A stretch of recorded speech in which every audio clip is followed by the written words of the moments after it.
Hello friends, welcome to HSC news technical.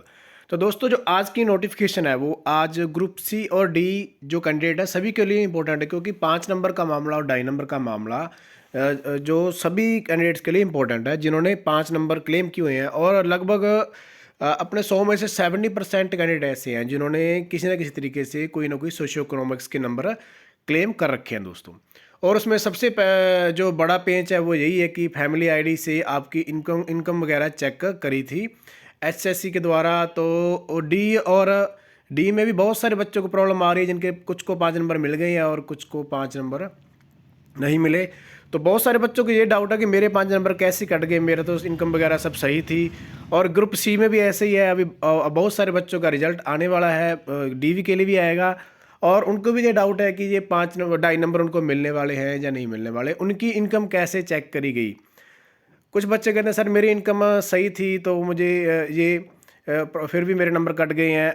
तो दोस्तों, आज कुछ ऐसे ऐसे पॉइंट्स आपको बताऊंगा जिस बेस पे आपके जो इनकम है एचएससी ने चेक करी थी, मतलब जिनसे करवाई थी, तो उन्होंने क्या क्या पॉइंट जो आपके इसमें रखे हैं दोस्तों, वो आपको सारे क्लियर करेंगे। इसके बाद अगर इनमें से अगर आपके सारे पॉइंट्स अगर क्लियर हो जाते हैं, तो अगर फिर भी आपको 5 नंबर किसी भी भर्ती में या डी में या सी में नहीं मिले हैं दोस्तों, तो वो जो न्यूज़ है वो आपके लिए बहुत इंपॉर्टेंट हो जाती है। और आपको एक बार एचएससी ऑफिस जाकर अपना एप्लीकेशन वगैरह देकर अपने जो 5 नंबर का मामला है वो सॉल्व करवा लेना चाहिए, क्योंकि ये 5 नंबर बहुत इंपॉर्टेंट हो जाते हैं दोस्तों उन बच्चों के लिए जिन बच्चों के घर पे कोई जॉब नहीं है, फैमिली आईडी में इनकम 180 से कम है, और वो अभी बहुत ही मुश्किल जो हालात जिनके घर के बने हुए हैं दोस्तों। बहुत सारे बच्चों के कमेंट आ रहे हैं कि सर भर्ती जल्दी पूरी हो जाए, कोई घर के हालात अच्छे नहीं है और गुजारा बहुत मुश्किल से हो रहा है। तो ये 5 नंबर उन बच्चों के लिए बहुत इंपॉर्टेंट हो जाते हैं दोस्तों।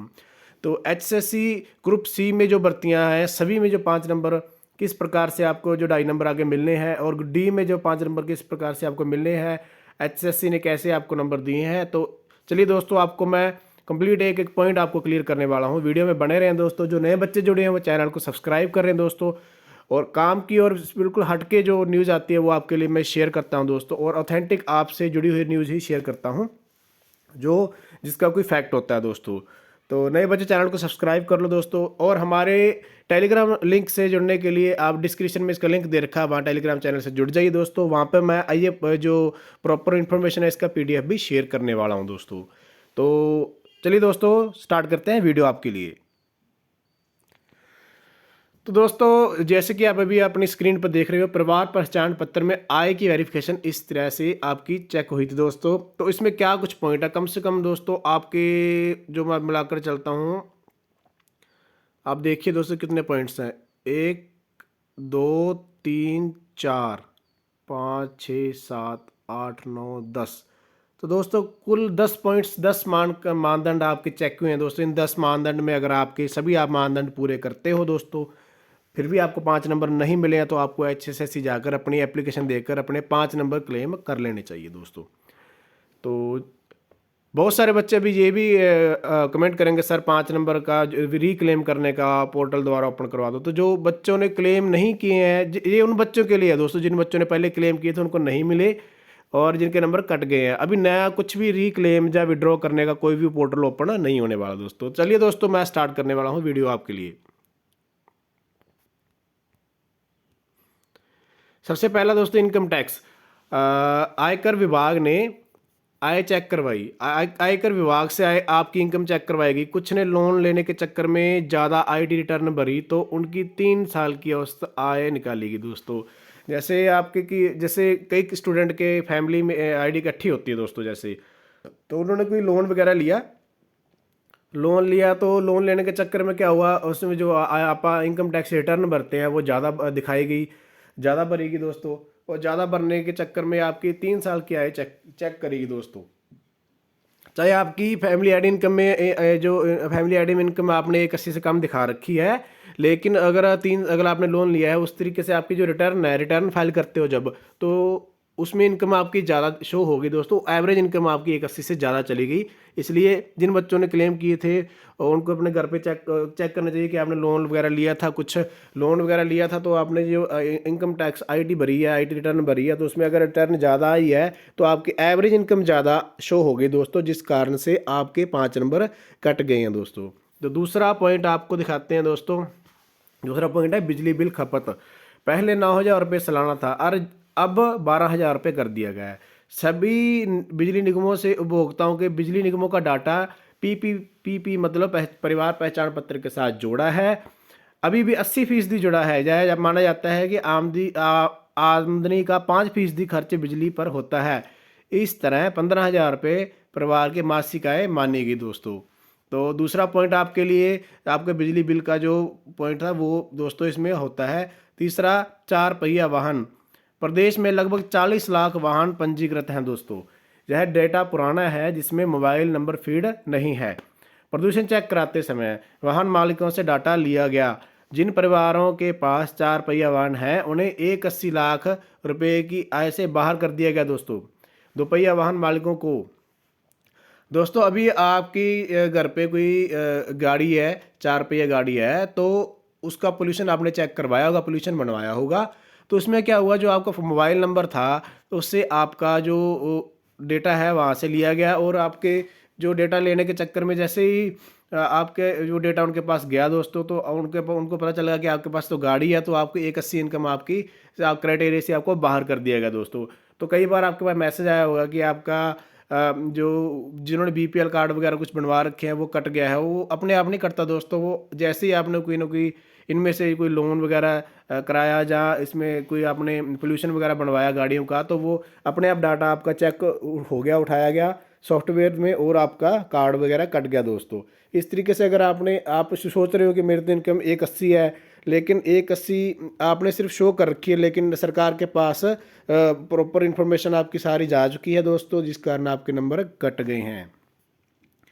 कॉन्ट्रैक्चुअल कर्मचारियों का हरियाणा के सरकार के डाटा से पता चला कि लगभग 3.5 लाख रेगुलर कर्मचारी हैं और 2,70,000 कॉन्ट्रैक्चुअल कर्मचारी हैं।